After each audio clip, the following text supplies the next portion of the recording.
My name is Moon Petrie, and if you are American, it is Thanksgiving. Happy Thanksgiving. I was tagged by Dolores Medill to do the Thanksgiving writing tag. It was originally by Mari Suggs. I will link to Dolores and Mari below. It has 10 questions. Question 1, turkey. What is the main course in your books? Now, I had to think a lot about this one, but I'm gonna go with plot, just that I would hope that anyone who reads my books, at least most of my books, if forced to choose, is this a character-driven or a plot-driven book, would say a plot-driven book. I have my one middle grade that's definitely more character-driven, but mostly plot. 2, stuffing. What one theme is always included in your books? Again, that's a tricky question, but I'm gonna go with honesty. Honesty with oneself, recognizing stuff about oneself, honesty with others, honesty in our relationships, coming out, speaking up. These kinds of topics, I think, are in every single book I've written so far. 3, cranberry sauce. What genre do you wish you could write but haven't yet? I am going to go with cozy mystery. I spent years reading almost nothing but cozy mysteries.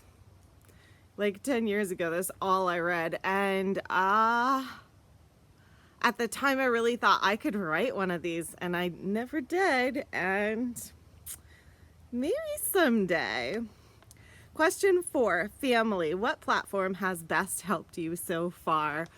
AuthorTube, absolutely. AuthorTube is my writing family. I am not active on other forms of social media, although Discord, Goodreads, the Nano site have helped me continue to connect with mostly AuthorTube people. So I love it here on AuthorTube. I love my AuthorTube family.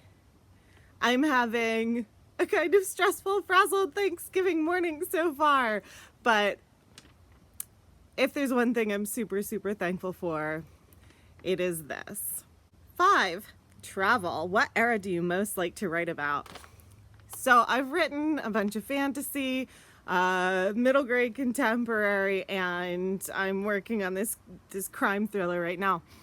All of them, because I write portal fantasy, are at least partially set in the here and now, which is a little bit funny. I feel like for a long time I just identified as totally obsessed with fantasy, and yet here and now, that is the one thread of timeline that runs through everything I have written. 6, holiday music. What genre of music do you like to listen to while you're writing?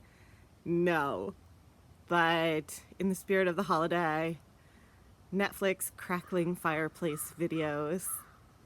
7, decorations. What is your favorite way to create mood boards? Again, no, I don't, but I have at times just looked through pictures, also maps, or using Google Maps, looking through places, but I've definitely looked at Google Images to try to figure out how to describe a thing, or get a setting more fleshed out in my mind. Especially one of my portal fantasies is partially set in a sort of steampunk, Victorian, industrial kind of setting, and I looked at a lot of interesting steampunk art just to sort of immerse myself and feel like I had my feet on the ground to try and describe the place. 8, traditions. What traditions do you use in your books that are from your own life? So this is a really cute one. When I was a kid, my dad on Sunday mornings would play Abbey Road by the Beatles and make waffles, and I would wake up to the very beginning of Come Together, this shoop sound, and the smell of maple syrup. My dad would always heat up the maple syrup.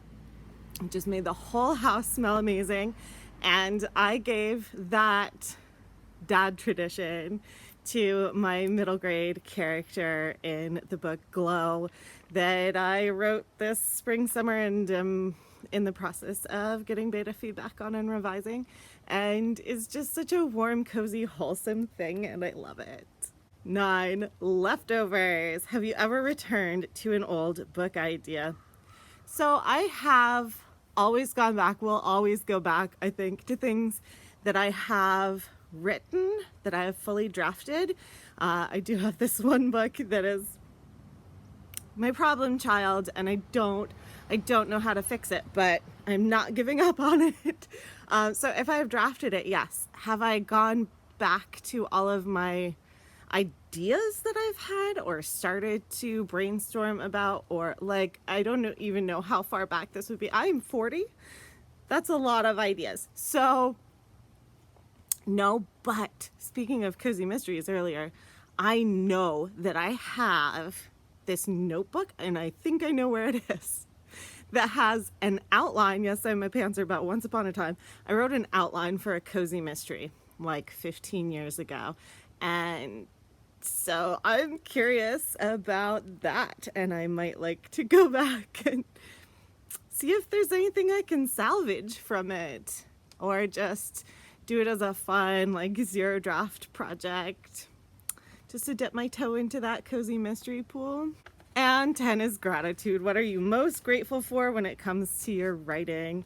So I've already said AuthorTube. Right now I've been amazingly grateful for all of the live streams, and I'm sad already that I know it's not going to keep going on after Nano, but maybe we can carry this tradition into the camps and everything. It's been the best Nano for AuthorTube for live streams, and so that has been huge. I'm also right now tremendously grateful for beta readers, again, most of whom I found through AuthorTube. So happy Thanksgiving to everyone. I hope you have things that you are grateful for, whether or not you're in the US celebrating Thanksgiving, watching this promptly, or like in 3 weeks when you're much more concerned with other holidays. And until next time, I am Moon Petrie. Eat something delicious.